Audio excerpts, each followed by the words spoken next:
السلام عليكم ورحمة الله وبركاته.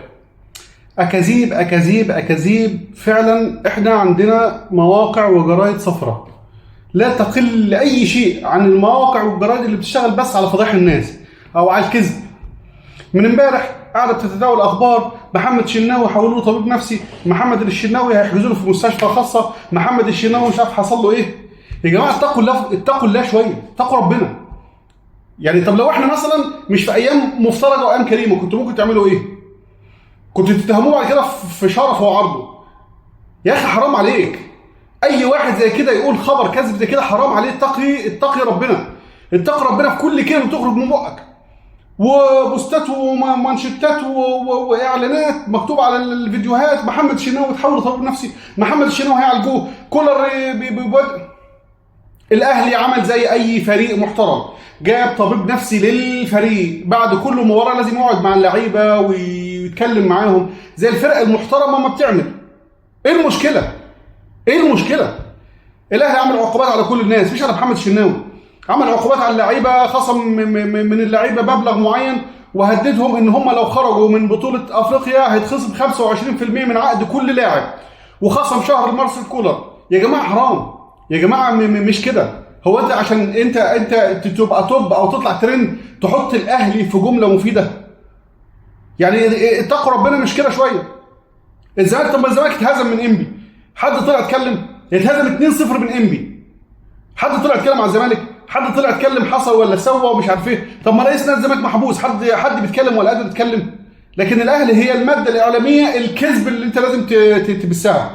فعلا يعني والله العظيم ناس فعلا ما عندهاش لا دين ولا اخلاق ولا اي حاجه. دي رياضه، طز في الرياضه.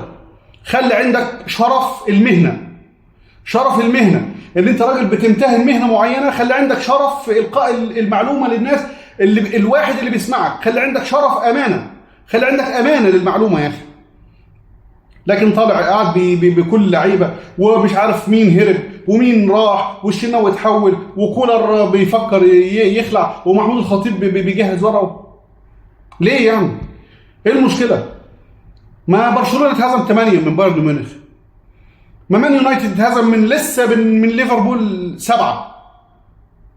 في ايه؟ 7-0. في ايه؟ الاهلي اول فريق في العالم يعني يتغلب، ايه المشكله؟ طب ما الزمالك واخد 3 خمسات في افريقيا قبل كده، ايه المشكله؟ ايه اللي حصل؟ لكن انت عاوز تطلع زي الصاروخ، حط الاهلي في جمله مفيده، ويا سلام بقى لو تحط التحابيش بتاعتك عليها وشويه كذب كده. ما لازم المعلومه ببهاء الكذب كده، لازم يكون فيها شويه كذب عشان المعلومه تعدي. يعني مين هيسمعك لو انت قلت على الحقيقه او عقوبات او عقوبات؟ الاهلي كفريق طبق عقوبات على اللاعبين وطبق عقوبات على المدرب، والاهلي اخذ قرار ان حسام غالي هيبقى ملازم الفريق، مش موضوع زي ما بيتردد ان هو يبقى مدير كوره عشان يمشي سيد أبو حفيظ. لا، حسام غالي عنده الاداره قويه، حسام غالي هيبقى بوجوده ملاصق مع الفريق على طول دايما، لان اللعيبه محتاجه سيطره اكتر من كده. اللعبه تقريبا في مصر كلها كده تحس انها شبعت. انتوا عاجبكم الحل اللعب سواء في اهلي ولا في زمالك؟ دي بقت مهزله، الكره المصريه بقت مهزله.